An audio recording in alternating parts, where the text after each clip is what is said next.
Hello मेरे class 11 के प्यारे प्यारे जुगनूस, क्या हालचाल, what's up and welcome back to your channel Gravity Circle. और हम लोग हाइड्रोकार्बन्स पढ़ रहे थे एंड आज हम लोग हाइड्रोकार्बन्स का लास्ट टॉपिक स्टार्ट करेंगे, दैट इज एरोमेटिक हाइड्रोकार्बन्स। तो हेडिंग डाल लेंगे सब लोग, that is aromatic hydrocarbons.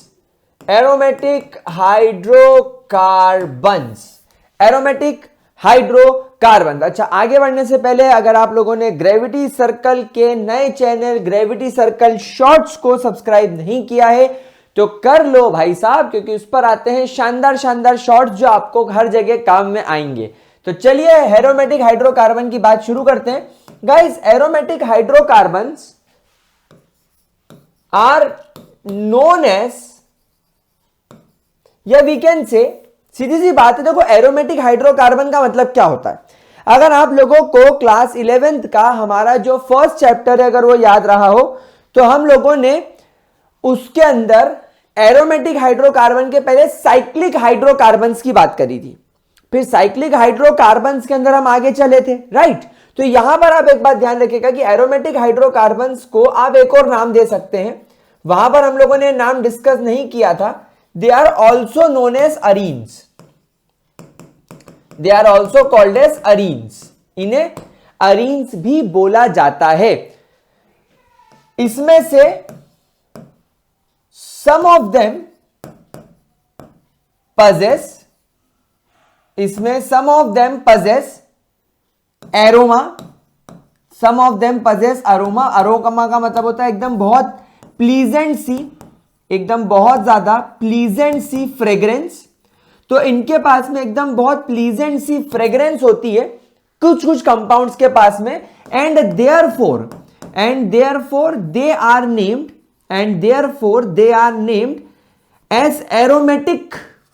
As aromatic compounds. क्या ये बात समझ में आ गई?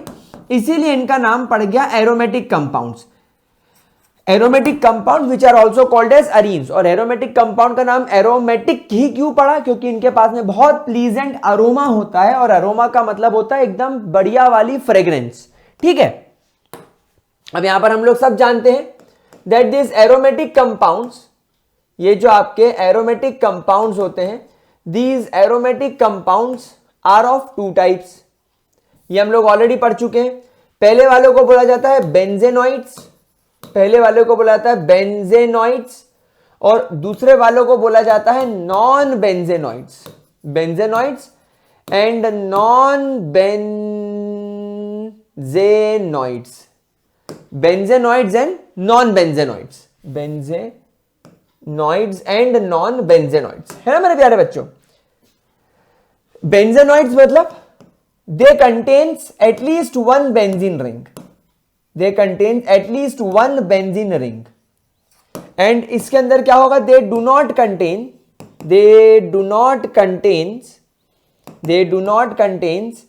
any benzene ring, they do not contain any benzene ring, ठीक है।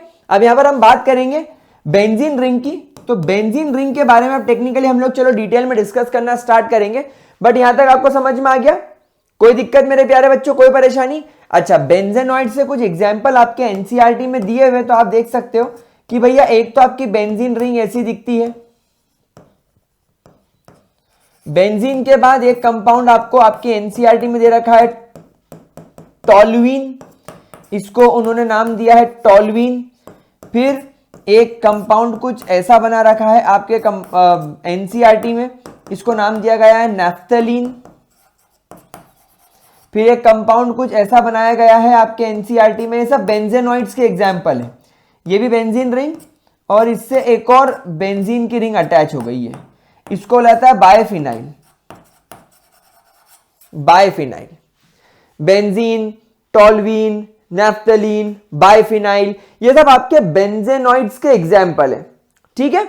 नॉन बेंजेनॉइड्स के एग्जाम्पल्स हमें करने की जरूरत नहीं है, इसकी अभी इतनी ज्यादा नीड नहीं है, ठीक है। चलो आगे बढ़ते हैं और हेडिंग डालते हैं नॉमेनक्लेचर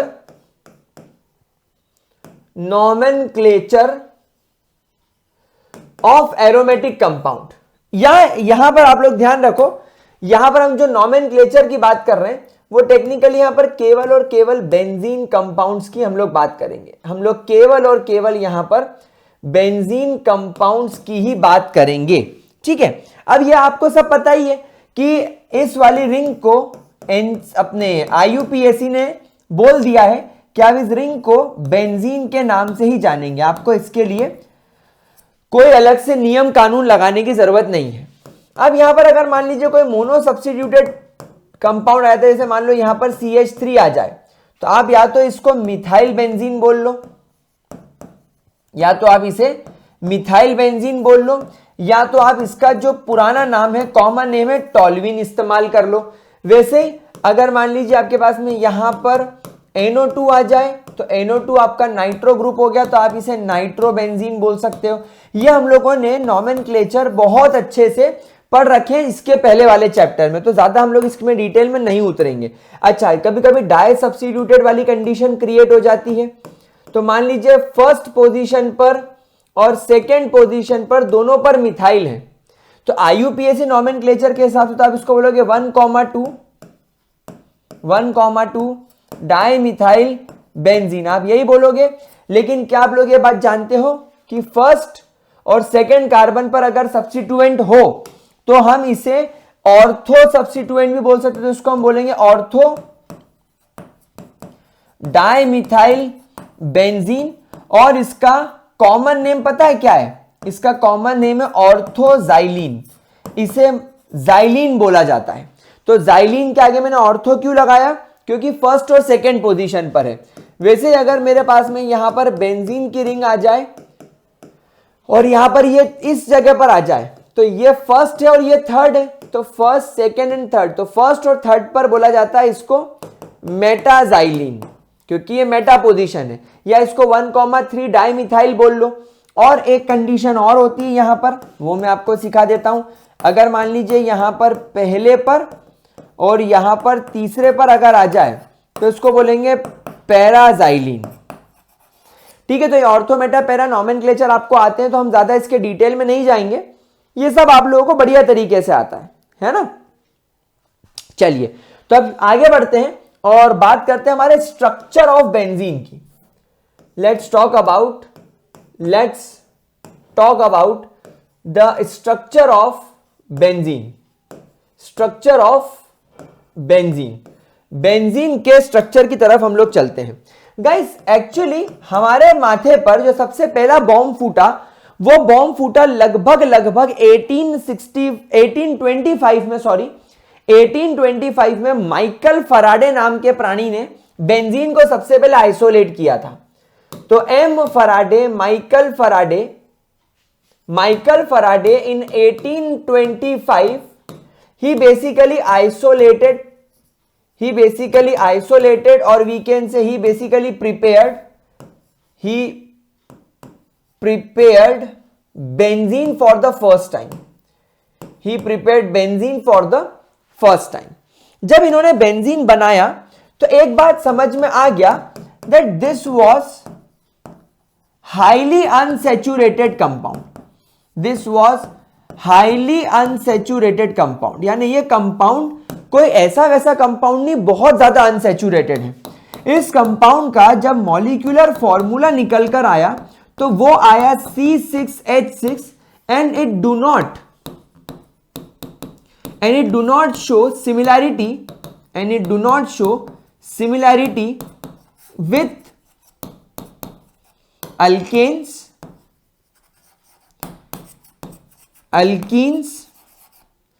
एंड अल्कीन्स और अल्काइंस, इनमें से किसी के साथ भी ये सिमिलैरिटी शो कर ही नहीं रहा था, बिल्कुल भी सिमिलैरिटी शो नहीं कर रहा था। इनफैक्ट यहां पर एक बड़ी प्रॉब्लम और हो रही थी, despite having highly unsaturated compound, ये हाईली स्टेबल था, ये बहुत ज्यादा स्टेबल भी था। और हाईली स्टेबल होने के साथ साथ केमिकल रिएक्शन जब आप करते थे तो in reaction it retains its unsaturation. यानी आपने एक बात देखी होगी कि जब हम किसी अनसैचुरेटेड कंपाउंड की बात करें, जैसे मान लीजिए मेरे पास में आ गया CH ट्रिपल बॉन्ड CH, और अगर इसका रिएक्शन मान लो मैं क्लोरीन के साथ करूं तो इसमें एडिशन रिएक्शन होती थी। फटाक से एक क्लोरीन इधर जुड़ के इसको बना लेता था CH Cl double bond CH Cl, देखो एक बॉन्ड कम हो गया। फिर Cl इससे रिएक्ट करके एक Cl इधर अटैच होके इसको बना लेता है CH Cl single bond CH Cl, और ये पूरी तरीके से अब सैचुरेटेड हो गया। यानी अनसैचुरेटेड कंपाउंड इस तरीके की एडिशन रिएक्शन को शो करके, इस प्रकार की एडिशन रिएक्शन को शो करके अनसैचुरेटेड से सैचुरेटेड की तरफ बढ़ जाते थे। क्या ये बात आप सब लोग समझ रहे हैं? लेकिन बेंजीन के अंदर ऐसा कुछ भी नहीं हो रहा। बेंजीन की जब आप किसी के साथ केमिकल रिएक्शन शो करते हो तो वो अनसैचुरेटेड का अनसैचुरेटेड ही रह जाता है। इनफैक्ट बेंजीन जो है, benzene do not show addition reactions, easily. It do not show addition reaction easily, but actually it shows substitution reaction. ये कौन सी रिएक्शन शो करता है? सब्स्टिट्यूशन रिएक्शन, यानी कि बेंजीन के 6 हाइड्रोजन में से एक हाइड्रोजन हटके उसकी जगह पर क्लोरीन बैठेगा। ऐसा नहीं होगा कि 6 कार्बन 6 हाइड्रोजन के साथ नया क्लोरीन बैठ जाए या 6 नई क्लोरीन बैठ जाए, नहीं, बड़ा मुश्किल है इस तरीके की रिएक्शन होना। तो लोग बड़े कंफ्यूज हो गए क्योंकि उस समय किसी को आइडिया नहीं था कि साइक्लिक कंपाउंड भी हो सकते हैं। माइकल फराडे को बिल्कुल आइडिया नहीं था कि यह कंपाउंड जो मैंने सिंथेसाइज किया है यह कैसे काम कर रहा होगा, यह किस तरीके से काम कर रहा होगा। समझ में आ रही बात आप लोगों को? अच्छा, इसके अंदर प्रॉब्लम यह भी थी कि जैसे मान लो आपके एक लंबी कार्बन की चेन है, 1 2 3 4 5 6। अब यहां पर क्या है, ये वाला कार्बन इधर से नंबर 1 है और ये वाला कार्बन इधर से नंबर 1 है। तो अगर मान लो मैं इसमें एक ब्रोमीन जोड़ दूं तो आप क्या बोलोगे, सर ये 1 ब्रोमो वाला कंपाउंड है। फिर इसका नॉमेनक्लेचर कुछ भी कर लो, जैसे मान लो इसको आप CH2 मान लो, CH2 CH2 CH2 CH2 CH3, तो ये 1 ब्रोमो हेक्सेन हो गया। लेकिन अगर मैं यहां से हटा दूं और यहां पर इसको CH करके एक ब्रोमीन यहां लगा दूं तो अब ये 2 ब्रोमो हेक्सेन हो गया, आइसोमेरिज्म स्टार्ट हो गया। अच्छा, अगर मैं यहां से हटा दूं और यहां पर अगर मैं एक Br जोड़ दूं तो अभी आपका 3 ब्रोमो हेक्सेन हो गया। तो यानी कि एक लंबी चेन वाले कंपाउंड में अगर मैं ब्रोमीन की पोजीशन बदलता रहूं तो मुझे 1 ब्रोमो 2 ब्रोमो 3 ब्रोमो हेक्सेन मिलेगा, मुझे 3 प्रकार के आइसोमर मिल जाएंगे। लेकिन in benzene only single type of substituted compound was obtained.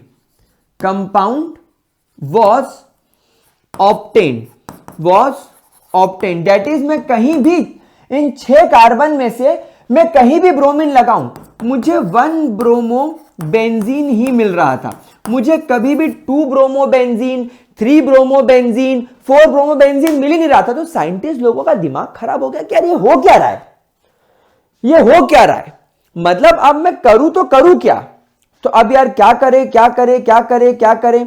In fact यहां पर जब और एक्सपेरिमेंट करे गए तो यह समझ में आया कि आपका ये जो बेंजीन है, मतलब देखो साइंटिस्ट लोगों ने हार नहीं मानी, वो काम करते रहे और इनको ब्रेक थ्रू मिला इस केमिकल रिएक्शन से। जब बेंजीन को रिएक्ट कराया गया ओजोन के साथ में, when benzene reacts with ozone, यहां पर पता है क्या मिला, यहां पर ट्राई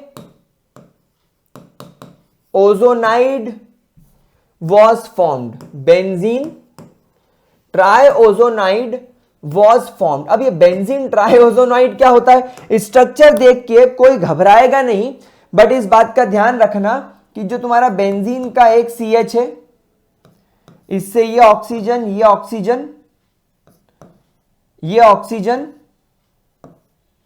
ये CH, ये इस तरीके का एक ओजोनाइड मिल रहा है।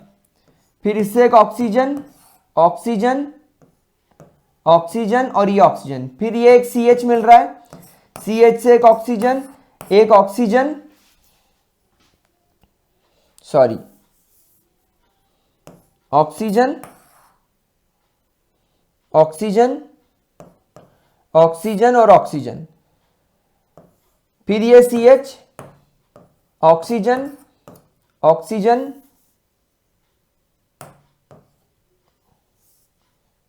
ऑक्सीजन, ऑक्सीजन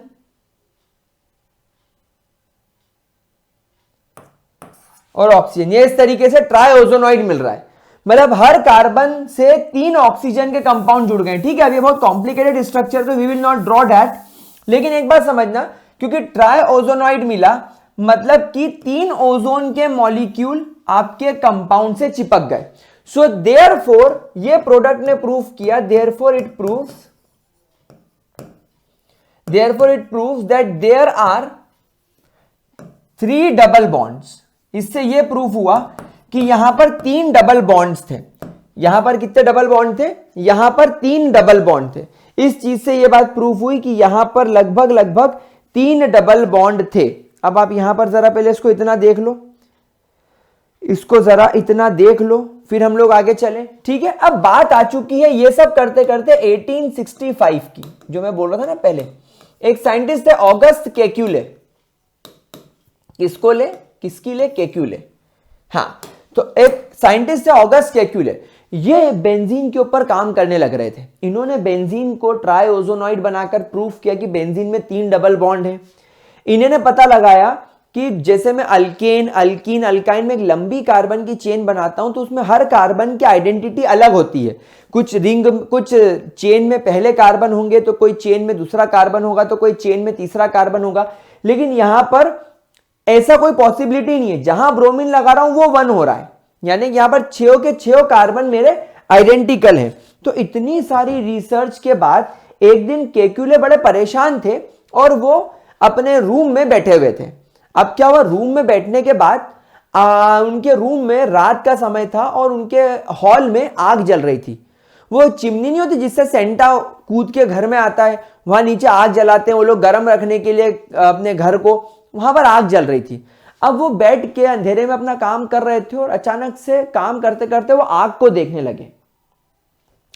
आप लोगों ने बात कभी ऑब्जर्व करी कि जब आप अपनी नेकेड आईज से ब्राइट स्काई को देखते हो तो कुछ देर बाद आपको आंखों के आगे ऐसे सफेद सफेद कलर के बहुत सारे डॉट्स टुई टुई टुई टुई टुई टुई टुई टुई टुई टुई घूमने लग जाते हैं, है ना।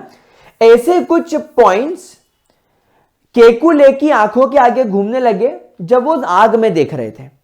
और अचानक से उन्होंने क्या देखा कि एक डॉट दूसरे डॉट से जुड़ गया। अचानक से उन्होंने क्या देखा कि वो हमारे नोकिया के मोबाइल में स्नेक गेम की तरह 1 डॉट, 2 डॉट, 3 डॉट, ऐसे बहुत सारे डॉट्स थे। तो अचानक उन्होंने क्या देखा कि ये डॉट सारे जो जिगजैग मोशन कर रहे हैं, अचानक से एक डॉट दूसरे डॉट से आकर चिपक गया। अचानक तीसरा डॉट इससे आकर चिपक गया। अचानक ये वाला डॉट इससे आकर चिपक गया। अचानक ये वाला डॉट इससे आकर चिपक गया और अचानक से ये वाला डॉट इससे आकर चिपक गया। और अब क्या हुआ पता है? अब ये वाले डॉट ने ऐसा करके अपनी पूंछ पकड़ ली और ऐसे करते करते एक रिंग लाइक स्ट्रक्चर बन गए और एकदम केक्यूले की नींद खुली और वो एक्चुअली सपना देख रहे थे। और उन्होंने तुरंत पेन पेपर उठाया एंड उन्होंने हाइपोथेटिकली प्रेडिक्ट किया and Kekule predicted the structure of benzene. और बेंजीन का उन्होंने स्ट्रक्चर हमारे सामने क्या प्रपोज करा? उन्होंने कहा एक्चुअली यहां पर 6 कार्बन है, 1 carbon, 2 carbon, 3 carbon, 4 carbon, 5 carbon और 6 कार्बन। और ये जो छठे नंबर वाला कार्बन है ये पहले नंबर वाले कार्बन से कनेक्टेड है। हर कार्बन के पास में एक हाइड्रोजन है, हर कार्बन के पास में एक हाइड्रोजन है, हर कार्बन के पास में एक हाइड्रोजन है, हर कार्बन के पास में एक हाइड्रोजन है। और अब हर कार्बन ने एक कार्बन के साथ डबल बॉन्ड बना रखा है। अब ये दोनों कार्बन में डबल बॉन्ड आ गया तो ये दोनों कार्बन में डबल बॉन्ड आ जाएगा और ये दोनों कार्बन में भी आपको यहां पर डबल बॉन्ड दिखाई देगा। And Kekule for the first time predicted the structure of benzene, और बेंजीन का स्ट्रक्चर या तो ऐसा या तो आप इस तरीके से लिख सकते हैं। क्या ये बात समझ में आई? क्या ये बात समझ में आई? क्या ये चीज आप लोगों को क्लियर हो रही है? कोई परेशानी? ठीक है, पक्का? आगे बढ़े। नाउ केक्युले ने और अच्छी बात बोली। Kekule also predicted the possibilities, Kekule also predicted the possibilities of isomers, यानी केक्युले ने बेंजीन के अंदर आइसोमर्स की भी बात करी। उन्होंने यहां पर मोनो सब्स्टिट्यूटेड नहीं बल्कि डाई सब्स्टिट्यूटेड कंपाउंड लिया। उन्होंने बोला देखो ये मेरे पास में एक ब्रोमीन यहां पर और एक ब्रोमीन यहां पर कनेक्टेड है, यहां पर डबल बॉन्ड, यहां पर डबल बॉन्ड, यहां पर डबल बॉन्ड। नाउ इस आइसोमर के अंदर अगर मैं इस को नंबर 1 बोलूं, इसको नंबर 2 बोलूं, इसको नंबर 3 बोलूं, इसको नंबर 4 बोलूं, इसको 5 और इसको 6 बोलूं, तो यहां पर आपके जो ब्रोमीन्स हैं, यहां पर आपके जो ब्रोमीन है, these bromines are connected, these bromines are connected to 1 and 2 carbon, पहले और दूसरे नंबर वाले कार्बन से कनेक्टेड है, which is having a double bond, which is having a double bond, जिसके पास में क्या है? डबल बॉन्ड है। लेकिन केक्युले ने एक बात और बोली कि भैया ऐसा भी तो हो सकता है। कैसा हो सकता है अभी आपको बताते हैं कि यहां ब्रोमीन आ जाए, यहां ब्रोमीन आ जाए, ये आपका नंबर 1 कार्बन हो जाए, ये नंबर 2 हो जाए, ये नंबर 3 हो जाए, ये नंबर 4 हो जाए, ये नंबर 5 हो जाए और ये नंबर 6 हो जाए। और ये भी तो हो सकता है कि यहां पर दूसरे और तीसरे कार्बन में डबल बॉन्ड आ जाए, चौथे और पांचवें में आ जाए और छठे और पहले में आ जाए। तो इस केस में आपके जो दोनों ब्रोमीन हैं ये कनेक्टेड हैं, these bromines are connected to number 1 and number 2 carbon which do not have a double bond, which do not have a double bond, इनके पास में डबल बॉन्ड है ही नहीं। तो यहां पर दो बेंजीन के पॉसिबल आइसोमर्स हो सकते हैं। पहले वाले केस में ये दोनों ब्रोमीन जिस कार्बन से कनेक्टेड है उनके पास में डबल बॉन्ड है, लेकिन सेकेंड वाले केस में ये दोनों ब्रोमीन जिस कार्बन से कनेक्टेड है उनके पास में केवल सिंगल बॉन्ड है, डबल बॉन्ड है ही नहीं। क्या ये बात समझ में आई प्यारे बच्चों को? ठीक है, लेकिन इसके बावजूद भी केक्युले एक चीज के अंदर हार गए, और वो चीज क्या थी? केक्युले जो थे, Kekule was not able to predict the stability of benzene. यानी यहां पर मुझे एक बात समझ में अभी भी नहीं आई इन सब चीजों में कि बेंजीन क्यों अपनी रिंग को, और वो भी इतनी ज्यादा अनसैचुरेटेड रिंग जिसमें 3-3 ट्रिप डबल बॉन्ड है, उसको रिएक्शन के बाद भी रिटेन कैसे कर पा रहा है? भाई जब मैं इस बेंजीन के ऊपर ब्रोमीन का अटैक कराता हूं तो ब्रोमीन पहले कार्बन पर जुड़ रहा है, दूसरे कार्बन पर जुड़ रहा है, मतलब डेफिनेटली यहां जो ब्रोमीन जुड़ने आ रहा होगा वो इस हाइड्रोजन को रिप्लेस करके जुड़ा होगा, यहां पर जो ब्रोमीन लगा होगा वो इस हाइड्रोजन को रिप्लेस करके लगा होगा। देखो ये जो आपको पहले कार्बन पर और ये दूसरे कार्बन पर आपको जो ब्रोमीन दिख रहा है वो डेफिनेटली यहां पर पहले से मौजूद ये हाइड्रोजन्स के बम पे लात मार के लग रहा होगा। मतलब बेंजीन यहां पर एडिशन नहीं, सब्स्टिट्यूशन रिएक्शन शो कर रहा है। ब्रोमीन आकर हाइड्रोजन को भटाक से एक लात मारता है और खुद उसकी जगह बैठता है। वो ऐसा क्यों नहीं करता कि भैया ये बेंजीन की रिंग है, यहां पर हाइड्रोजन लगाए, यहां हाइड्रोजन लगाए तो एक ब्रोमीन यहां जुड़ जाए और एक ब्रोमीन यहां जुड़ जाए, तो ये एडिशन रिएक्शन हो जाती और इस वजह से इन दोनों कार्बन के बीच का जो डबल बॉन्ड है वो हट जाता। लेकिन ऐसा तो हुआ ही नहीं, ये तो डबल बॉन्ड का डबल बॉन्ड ही रहा। तो केकुले इस बात को बिल्कुल भी एक्सप्लेन नहीं कर पाए। क्या यहां तक आप लोगों को समझ में आई? कोई दिक्कत, कोई परेशानी? तो अब आगे बढ़ते हैं और यहां पर बात करते हैं उस पॉइंट की जो लेटर ऑन एक्सप्लेन किया गया after Kekule, that is resonance which depicts the stability of benzene. यानी एक्चुअली बाद में जब वैलेंस बॉन्ड थ्योरी आई, वैलेंस बॉन्ड थ्योरी के साथ साथ रेजोनेंस आया, तब जाकर हमें पता चला कि क्यों बेंजीन स्टेबल है। तो विथ द डेवलपमेंट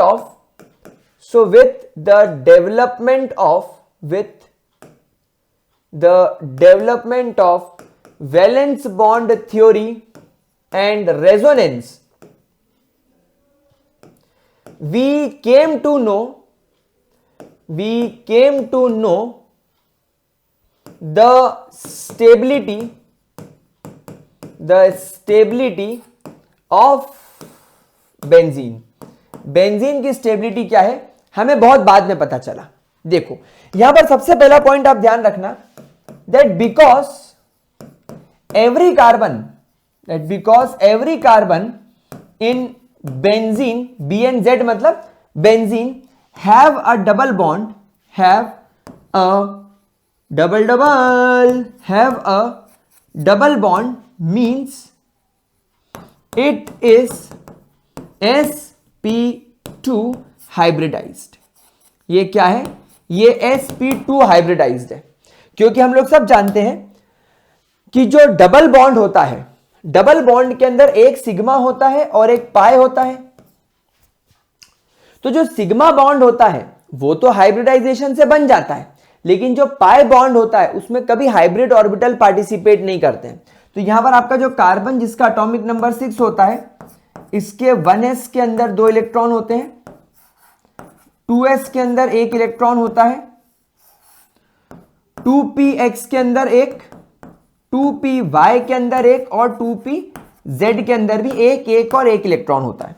लेकिन अब हम लोग सब जानते हैं कि कार्बन को यहां पर डबल बॉन्ड बनाना है, इसलिए हाइब्रिडाइजेशन में केवल एक s और 2 p ऑर्बिटल अंदर जाकर हाइब्रिडाइजेशन कर देते हैं sp2, और यहां पर आपको 3 नए हाइब्रिड ऑर्बिटल मिल जाते हैं, तीनों का नाम sp2 और sp2 हो जाता है। तीनों में आपको एक इलेक्ट्रॉन दिखते हैं, और एक आपका जो 2pz ऑर्बिटल होता है वो इस प्रकार से आपको अनहाइब्रिडाइज्ड मिलता है। क्या ये बात आप सब लोगों को समझ में आ गई? क्या ये चीज सबको क्लियर हुई? ग्रेट। अब आगे चलते हैं, थोड़ा स्ट्रक्चर की तरफ चलते हैं। तो यहां पर क्या होता है, एक कार्बन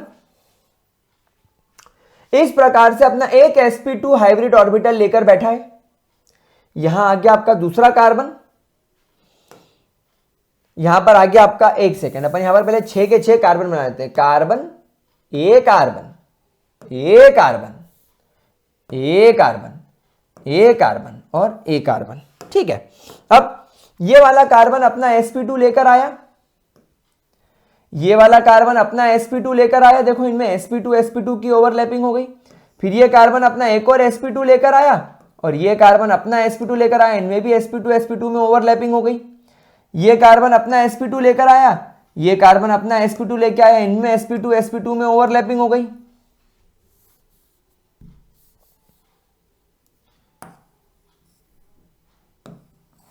ठीक है, ये देखो। फिर ये कार्बन अपना sp2 लेकर आया इधर, ये कार्बन अपना sp2 लेकर आया इधर, इनमें ओवरलैपिंग हो गई। फिर ये कार्बन अपना sp2 लेकर आया इधर, ये कार्बन अपना sp2 लेकर आया इधर, इनमें ओवरलैपिंग हो गई। फिर ये कार्बन इधर sp2 लेकर आया, और ये कार्बन इधर sp2 लेकर आया, इनमें ओवरलैपिंग हो गई। तो यहां पर सब जगह sp2 sp2 sp2 sp2 sp2 sp2 और sp2 sp2 की ओवरलैपिंग हो गई। और इस प्रकार आपने क्या देखा, इस प्रकार आपने ये देखा कि ये 6 के 6 कार्बन, 1 2 3 4 5 और 6, ये 6 के 6 कार्बन जो हैं ये सब एक दूसरे के साथ में sigma sigma sigma sigma sigma और सिग्मा बॉन्ड बनाए बैठे हैं। ठीक है, कोई परेशानी? अब हम यहां पर ऑब्जर्व करेंगे एक बड़ी इंपॉर्टेंट चीज। यहां पर हम क्या इंपॉर्टेंट चीज ऑब्जर्व करेंगे कि हर कार्बन के पास में, यहां पर हम एक चीज ऑब्जर्व करेंगे कि यहां पर हर कार्बन के पास में एक अनहाइब्रिडाइज्ड 2px ऑर्बिटल है। ये इसका 2pz हो गया, ये इसका 2pz हो गया, ये इसका 2pz हो गया, ये इसका 2pz हो गया, ये इसका 2pz हो गया और ये इसका 2pz हो गया। ये सब unhybridised 2pz 2pz 2pz 2pz orbital हो गए। अब यहां पर देखो क्या केस बनेगा, यहां पर प्रोबेबिलिटी नंबर 1, केस नंबर 1, ये दोनों कार्बन के p ऑर्बिटल में ओवरलैपिंग हो जाए, ये दोनों कार्बन में ओवरलैपिंग हो जाए, ये दोनों कार्बन में ओवरलैपिंग हो जाए। तो यहां पर आपको क्या ऑब्जर्वेशन आया, आपको यहां पर क्या ऑब्जर्वेशन आया, हमें यहां पर ये ऑब्जर्वेशन आया कि ये कार्बन, ये कार्बन, ये कार्बन, ये कार्बन, ये कार्बन, ये कार्बन, इन सब में सिंगल बॉन्ड तो था। अब सिंगल बॉन्ड के साथ यहां पर क्या हुआ, ये कार्बन और ये कार्बन में डबल बॉन्ड आ गया, यानी हम इसे नंबर 1 बोल दें, इसे नंबर 2 बोल दें, इसे नंबर 3, इसे नंबर 4, इसे नंबर 5 और इसे नंबर 6। तो यहां पर कार्बन 1 और 2 में डबल बॉन्ड आ गया, कार्बन 3 और 4 में डबल बॉन्ड आ गया और कार्बन 5 और 6 में डबल बॉन्ड आ गया। तो ये 1 2 3 4 5 एंड 6। तो ये एक यहां पर कंडीशन आपको समझ में आई। तो ये जो हाइब्रिडाइजेशन स्ट्रक्चर है ये एक्सप्लेन करता है, this explains why your benzene is stable. अब यहां पर आपने क्या देखा, बेंजीन क्यों स्टेबल है, यानी बेंजीन एक चपटा स्ट्रक्चर है, एक बिल्कुल ऐसा स्ट्रक्चर है लाइक हमारी नोटबुक, ये हमारी डायरी, हमारी डायरी में यहां पर क्या है, इधर एक कार्बन है, इधर एक कार्बन है, इधर एक कार्बन, कार्बन कार्बन कार्बन, यहां पर ये 6 कार्बन है हमारे पास में, 1 2 3 4 5 6, ये 6 कार्बन है, ये बेंजीन ऐसा पड़ा हुआ है। अब इसके ऊपर यहां पर 1 2 3 4 5 और 6 ऐसे पाई ऑर्बिटल ऊपर, 1 2 3 4 5 6 ऑर्बिटल नीचे। तो अब इस बेंजीन को क्या किया गया, इस बेंजीन के एक p ऑर्बिटल ने दूसरे p ऑर्बिटल को ये इस प्रकार से ओवरलैप कर लिया, समझ रहे हो, ये इस प्रकार से इसको ये, तब ये बेंजीन के ऊपर p ऑर्बिटल और नीचे p ऑर्बिटल ने ऐसा पाई क्लाउड बना दिया। तो ये बेंजीन को कितना ज्यादा प्रोटेक्शन मिल गया, देखो ये बेंजीन के 6 कार्बन ऊपर और नीचे से प्रोटेक्टेड है, ये देखो, समझ में आ रही बात आपको। तो ये बहुत ज्यादा स्टेबल स्ट्रक्चर हो गया। अच्छा, ये आपका स्ट्रक्चर नंबर 1 है, ये आपका स्ट्रक्चर नंबर 1 है। अच्छा, ये भी तो हो सकता है कि आपके ये 1 carbon 2 carbon 3 carbon 4 carbon 5 carbon 6 carbon, इन सभी में single bond, sigma bond sigma bond sigma bond sigma bond sigma bond sigma bond. अब इन सभी के जो p ऑर्बिटल है, ये इसका p ऑर्बिटल, ये इसका p ऑर्बिटल, ये इसका p ऑर्बिटल, ये इसका p ऑर्बिटल, ये इसका p ऑर्बिटल और ये इसका p ऑर्बिटल। अब यहां पर आप एक केस ऑब्जर्व करो, इसमें और इसमें ओवरलैपिंग नहीं हो और इन दोनों में ओवरलैपिंग हो जाए, इसमें और ये इसमें, इन दोनों में ओवरलैपिंग हो जाए और इन दोनों में ओवरलैपिंग हो जाए, तब यहां वाली कंडीशन क्या हुई भाई, कार्बन 1 तो यही है, कार्बन 2 ये है, 3 ये है, 4 ये है, 5 ये है और 6 ये है। तो यहां पर क्या होगा, ये कार्बन और ये कार्बन में अब सिंगल बॉन्ड आ गया 1 और 2 में, लेकिन अब 2 और 3 में डबल बॉन्ड आ गया, 3 और 4 में सिंगल आ गया, तो 4 और 5 में डबल बॉन्ड आ गया और यहां पर 6 और 1 में डबल बॉन्ड आ गया। तो ये 6 1 2 3 4 एंड 5। क्या बात समझ में आई, क्या ये बात समझ में आई मेरे प्यारे बच्चों, कोई दिक्कत। तो यहां पर बेंजीन के 2 पॉसिबल स्ट्रक्चर हो गए, तो हो गया ना रेजोनेटिंग स्ट्रक्चर, हो गए 2 resonating structure. So therefore resonance से हमें क्या समझ में आया, सो देयरफॉर रेजोनेंस का मतलब क्या होता है, that is partial delocalisation of, that is partial delocalization of pi bonds, right? क्या मेरी बात समझ में आ रही है आप लोगों को। तो रेजोनेंस के अंदर क्या हुआ, जब हमने यहां पर इन दोनों कार्बन्स के स्ट्रक्चर को ऑब्जर्व किया तो यहां पर हमने देखा कि एक पॉसिबल स्ट्रक्चर ये है, यहां पर हमने देखा कि हमारे बेंजीन का दूसरा पॉसिबल स्ट्रक्चर ये है। तो ये जो दोनों स्ट्रक्चर हैं ये एक्चुअली इनके कैनोनिकल फॉर्म्स हैं। कौन से फॉर्म है? ये बेसिकली इनके कैनोनिकल स्ट्रक्चर्स हैं, या मैं कहूं रेजोनेटिंग स्ट्रक्चर है। और एक्चुअली इन दोनों को जब हम कंबाइन करेंगे तो इनके कॉम्बिनेशन से जो हमें स्ट्रक्चर निकल कर आएगा उसमें आपको कभी डबल बॉन्ड 1 और 2 के बीच में, तो कभी डबल बॉन्ड 2 और 3 के बीच में, कभी डबल बॉन्ड 3 और 4 के बीच में, तो कभी डबल बॉन्ड 4 और 5 के बीच में, तो कभी डबल बॉन्ड 6 और 1 के बीच में, तो कभी डबल बॉन्ड 6 और 1 के बीच में, सॉरी, इस तरीके से आपको नजर आएगा।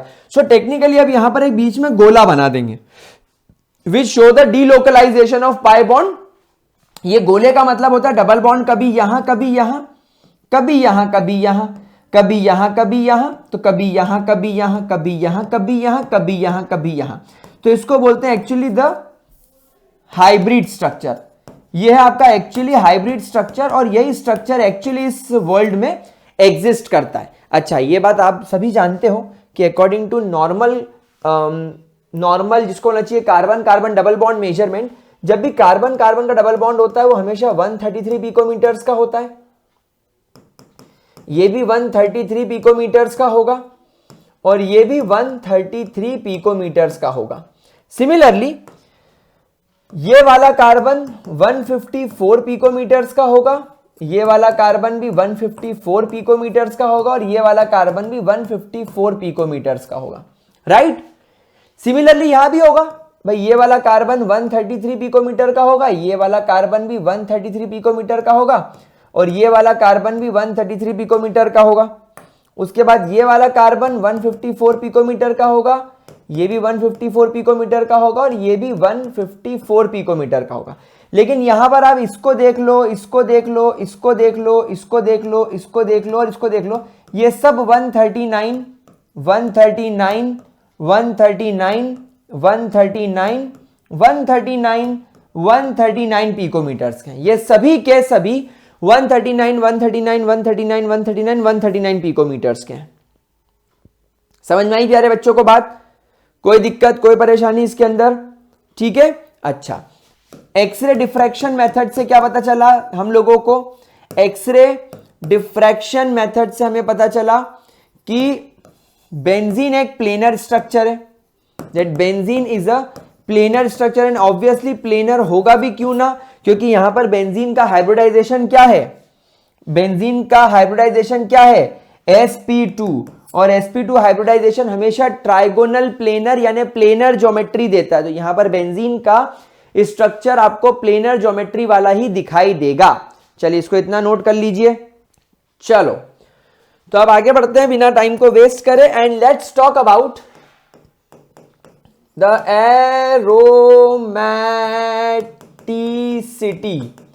Aromaticity of benzene. एरोमेटिसिटी, अब सर ये एरोमेटिसिटी का मतलब क्या होता है? एरोमेटिसिटी कैसे पता लगाएंगे?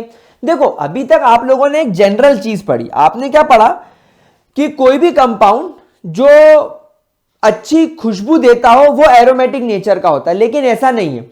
अगर किसी कंपाउंड को अगर आपको पता लगाना है कि ये पर्टिकुलर कंपाउंड एरोमेटिक नेचर का है या एरोमेटिक नेचर का नहीं है, तो इसके लिए आपको सबसे पहले यह पता लगाना पड़ेगा कि क्या वो कंपाउंड प्लेनर है, यानी आपको सबसे पहले उस कंपाउंड की प्लेनरिटी पता लगानी पड़ेगी कि क्या ये कंपाउंड प्लेनर नेचर का है। जैसे कि अभी आपने देखा बेंजीन, बेंजीन के अंदर हमें क्या मालूम पड़ा कि बेंजीन हमारा प्लेनर नेचर का है। बेंजीन हमारा प्लेनर नेचर का है ना। एक चपटा था, मैंने आपको डायरी दिखाई थी, कहां गई? ये डायरी दिखाई थी मैंने, ये भी तो प्लेनर है। और क्योंकि कार्बन सारे sp2 हाइब्रिडाइज्ड है, बेंजीन प्लेनर नेचर का है, वैसे ही आपके बाकी कंपाउंड भी प्लेनर नेचर के होने चाहिए, वो जनरली होते भी हैं। दूसरा, इसके अंदर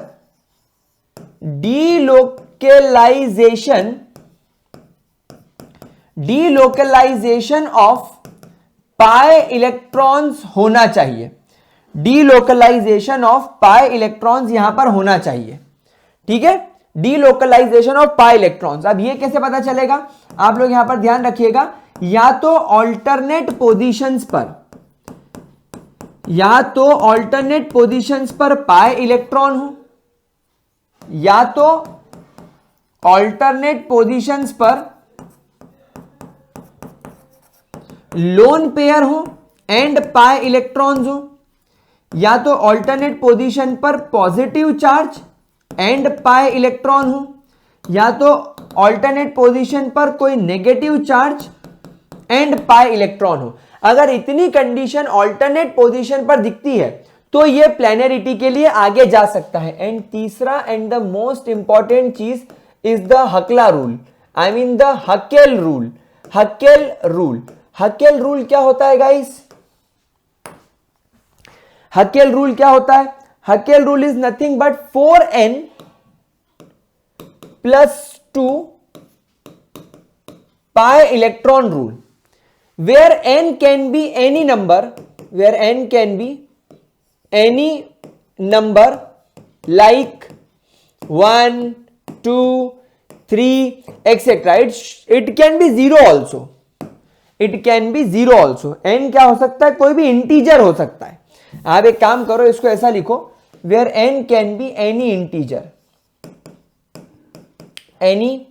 integer like 0, 1, 2, 3 etc. समझ में आई बात आप लोगों को? कोई दिक्कत? अब चलिए मैं आपको ये हकेल रूल एग्जाम्पल के साथ लगाकर बताता हूं। मान लीजिए मेरे पास में बेंजीन आ गया। मान लीजिए मेरे पास में क्या आ गया? बेंजीन। बेंजीन के अंदर ये स्ट्रक्चर है। अब बेंजीन प्लेनर है, यस। ऑल्टरनेट पोजीशन पर डबल बॉन्ड है, यहां डबल बॉन्ड है तो यहां डबल बॉन्ड नहीं है, फिर यहां डबल बॉन्ड है तो यहां डबल बॉन्ड नहीं है, फिर यहां डबल बॉन्ड है तो यहां डबल बॉन्ड नहीं है। अब यहां पर अपन इसमें हकेल रूल लगाते हैं 4n + 2, वेयर n की वैल्यू यहां पर मैं पहले 0 रख के देखता हूं। तो जब मैं n की वैल्यू 0 रखूंगा तो यहां पर 4 × 0 हो जाएगा, तो यहां पर वैल्यू आ जाएगी 2 पाई इलेक्ट्रॉन्स। क्या यहां पर आपको 2 पाई इलेक्ट्रॉन दिख रहे हैं? जी नहीं, यहां पर 1, 2, 3, 4, 5 एंड 6 पाई इलेक्ट्रॉन्स हैं। ये 2 पाई इलेक्ट्रॉन क्यों नाम दे रहा हूं मैं पाई? क्योंकि ये p ऑर्बिटल के हैं। वो p ऑर्बिटल जो हाइब्रिडाइज्ड नहीं है एंड वो अनहाइब्रिडाइज्ड p ऑर्बिटल के साइडवेज ओवरलैपिंग से ही ये पाई बॉन्ड बना है। तो पाई बॉन्ड को बनाने के लिए कितने इलेक्ट्रॉन जिम्मेदार हैं?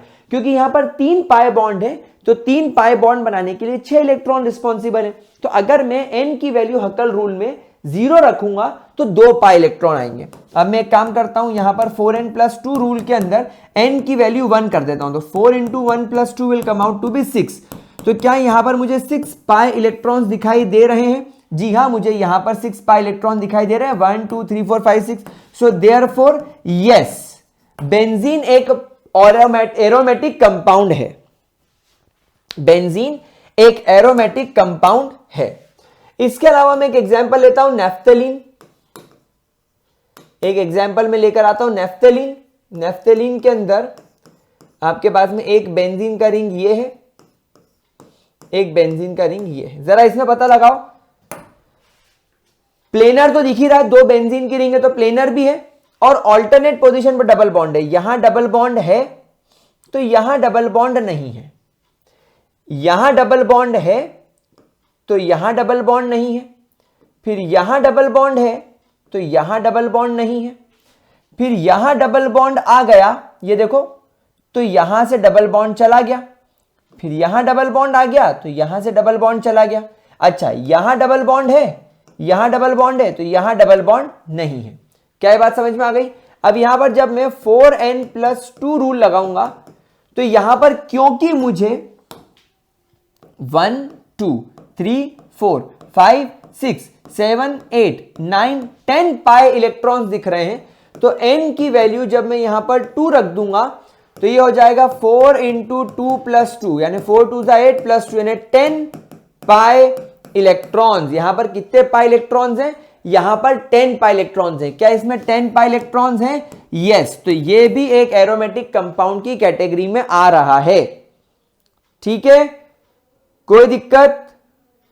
एक और कंपाउंड का एग्जांपल लेते हैं, एंथ्रासीन।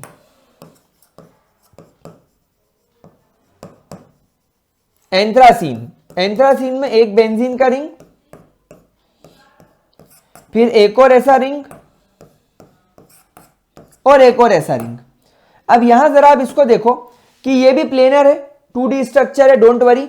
अब डबल बॉन्ड है कि नहीं ऑल्टरनेट पोजीशन पे? यहां है, यहां नहीं, यहां है, यहां नहीं, यहां है, यहां नहीं, यहां है, तो यहां नहीं, फिर यहां आ गया डबल बॉन्ड तो यहां से चला गया डबल बॉन्ड, फिर यहां डबल बॉन्ड आ गया तो यहां से चला गया डबल बॉन्ड, फिर यहां डबल बॉन्ड आ गया तो यहां से चला गया। अच्छा, यहां डबल बॉन्ड, यहां डबल बॉन्ड, तो यहां डबल बॉन्ड नहीं, यहां डबल बॉन्ड, यहां डबल बॉन्ड, तो यहां डबल बॉन्ड नहीं, ऑल्टरनेट पोजीशन पर है।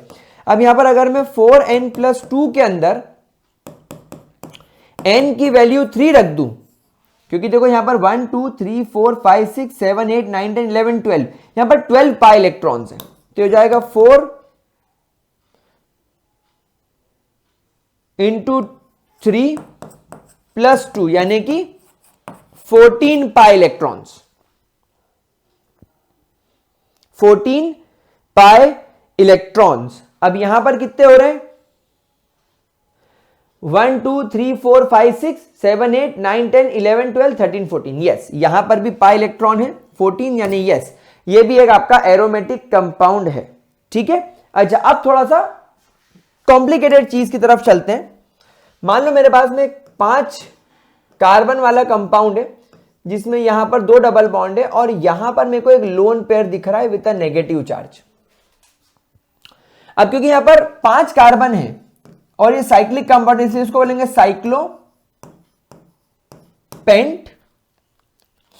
साइक्लोपेंट डाइइनाइल। अब यानी YL क्यों लगा दिया? क्योंकि जब कभी भी आपके पास में इस तरीके के साइक्लिक कंपाउंड में कोई चार्ज आ जाता है तो उसको हम लोगों को YL और आगे लगाना पड़ेगा एनाइन, क्योंकि इसके अंदर क्या है? एनाइन। उसको बोलेंगे साइक्लोपेंट डाइइनाइल कैटायन, साइक्लोपेंट डाइइनाइल कैटायन। कोई किताबें इसको साइक्लोपेंटा लगा देती है, साइक्लोपेंटा डाइइनाइल कैटायन। तो एक बात ध्यान रखना, जब कभी भी इस तरीके के कंपाउंड में आपको चार्ज दिखता है तो आप ENE, क्योंकि डाइइन है, 2 डबल बॉन्ड है। अगर मान लो, अरे यार क्या यार, सॉरी गाइज, एक सेकेंड, पैर में माइक का वायर फंस गया और पूरा लैपटॉप हिल गया। आई थिंक वॉइस प्रॉपर आ रही हो, बस थैंकफुली सिस्टम ने हिला।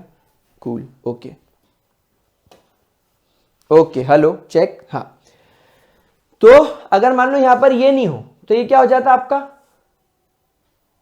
साइक्लोपेंट 1 2 3 4 5, 1 2 3 4 5, तब इसे नाम क्या लिखते हैं? साइक्लोपेंट 1,4 डाइइन। लेकिन यहां पर क्या हो गया? क्योंकि यहां पर इस पर्टिकुलर जगह पर एक extra lone pair negative charge लेकर आ चुका है, यानी एक नेगेटिव चार्ज यहां पर टेक्निकली आ गया है, तो इसको बोलेंगे डाइइन, साइक्लोपेंट डाइइन तक ठीक है। ENE में से एक E हटाकर उसकी जगह YL एनायन लगाना पड़ेगा, बस ऐसा इसका नॉमेनक्लेचर है।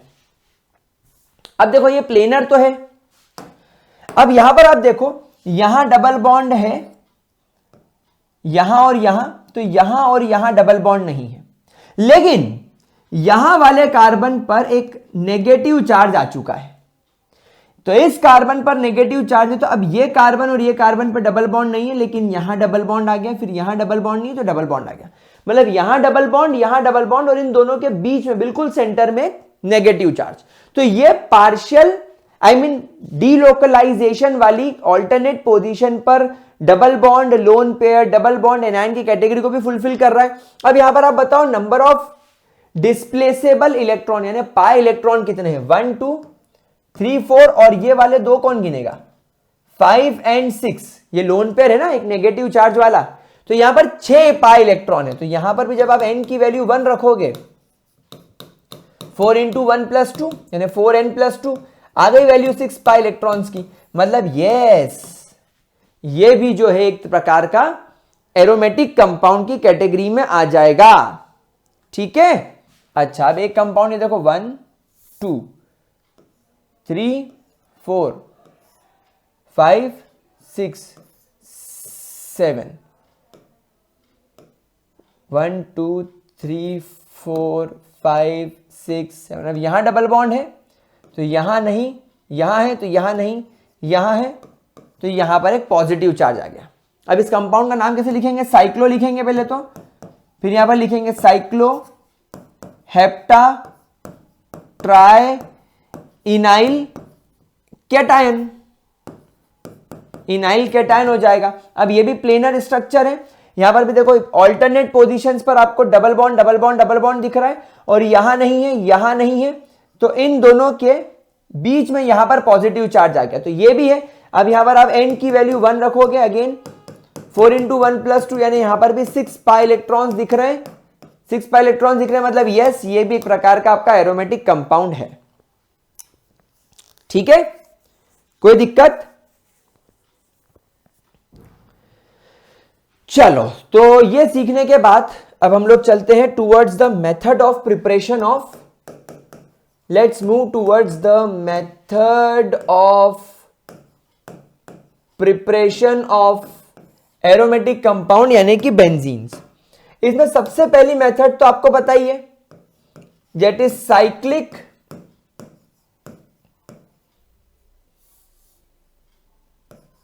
Polymerisation, cyclic polymerization of ethyne. अभी हम लोग इसको पिछले लेक्चर में करके आए हैं। हम यहां पर अगर 3 moles of CH triple bond CH ले लें और अगर हम उसका treatment in presence of iron, वो भी कैसा आयरन, एकदम रेड हॉट आयरन ले लें 8883 केल्विन्स, तो ये सब कंबाइन होकर यहां पर क्या बना लेगा, आपका बेंजीन बना लेगा। याद करो, याद करो, ये मैंने करा रखा है, हम लोगों ने इसको देखा है और बहुत अच्छे तरीके से देखा है, ठीक है ना। दूसरी केमिकल रिएक्शन होती है डी कार्बोक्सिलेशन। अच्छा, यानी कार्बन का कम हो जाना। जी हां, अब डी कार्बोक्सिलेशन किसका होगा? डी कार्बोक्सिलेशन होगा यहां पर एरोमेटिक एसिड्स का। किसका होगा? एरोमेटिक एसिड्स का। एरोमेटिक एसिड्स कैसे, देखो मैं आपको बताता हूं। जैसे मान लीजिए आपके पास में एक कंपाउंड है जिसके ऊपर बेंजीन के रिंग के ऊपर COH, इसको बोलते हैं बेंजोइक एसिड। क्या बोलते हैं? Benzoic acid. इसका ट्रीटमेंट अगर आपने NaOH के साथ कर दिया इन प्रेजेंस ऑफ CaO, मतलब अगर आपने यहां पर सोडा लाइम ले लिया, यहां पर आपने क्या ले लिया, सोडा लाइम ले लिया, तो यहां पर एक्चुअली क्या होगा, आप सबसे पहले इसका ट्रीटमेंट NaOH के साथ करो, तो ये H यहां से OH के साथ वाटर बन के बाहर हो जाएगा और यहां पर आपके बेंजीन के रिंग के ऊपर COO नेगेटिव Na पॉजिटिव हो जाएगा। अब आप इसका ट्रीटमेंट करेंगे वापस से सोडा लाइम के साथ, that is CaO plus NaOH in presence of CO plus NaOH, और आप इसको हीट करेंगे, इसको लेंगे सोडा लाइम। अब यहां पर ये सोडियम और ये सोडियम Na2 बन गए, ये कार्बन बन गया C, ये वाला ऑक्सीजन, ये वाला ऑक्सीजन और ये वाला ऑक्सीजन बन गए CO3, Na2CO3 बन के बाहर। अब यहां पर क्या बचा, Na खत्म, O खत्म, यहां से Na खत्म, यहां से कार्बन और ये सब खत्म, यहां पर केवल H बचा, तो ये H जाकर इस कार्बन से अटैच हो जाएगा एंड आपको बनाकर दे देगा आपका प्योर सिंपल बेंजीन। इसके बाद तीसरी केमिकल रिएक्शन है इज फ्रॉम फिनॉल्स। तीसरी chemical reaction is from phenol. Phenol का टेक्निकली यहां पर देखा जाए तो रिडक्शन हो रहा है, फिनॉल का टेक्निकली यहां पर रिडक्शन हो रहा है। सर रिडक्शन कैसे हो रहा है यार, देखो मैं आपको बताता हूं, तो आप पहले यहां पर लिख लो बाय रिडक्शन। रिडक्शन का मतलब आप लोग समझते हो क्या होता है, रिमूवल ऑफ ऑक्सीजन। देखो कैसे होगा, ये आपका बेंजीन करेंगे, इसके ऊपर OH लगा हुआ, ये फिनॉल है। जब आप इसको जिंक के साथ हीट कर दोगे, जब आप इसमें जिंक डाल के इसको हीट कर दोगे, तो ये जिंक यहां से ऑक्सीजन लेकर ZNO बन के बाहर हो जाएगा और यहां पर बेंजीन के रिंग के ऊपर केवल H बच जाएगा, तो ये तो फिनॉल, सॉरी, तो ये तो बेंजीन ही हो गया ना, दिस बिकम्स योर बेंजीन। कोई दिक्कत प्यारे बच्चों, यहां तक किसी भी तरीके की कोई परेशानी? चलिए, तो अब यहां पर इस वीडियो को, लेक्चर को अपन यही रोक देते हैं। अब क्योंकि बेंजीन की केमिकल प्रॉपर्टी, थोड़ा उसका कार्सिनोजेनिसिटी वगैरह कुछ और पार्ट्स बचे हैं, तो वो अपन नेक्स्ट लेक्चर में ले लेंगे और नेक्स्ट लेक्चर में हाइड्रोकार्बन खत्म हो जाएगा। ठीक है, चलो।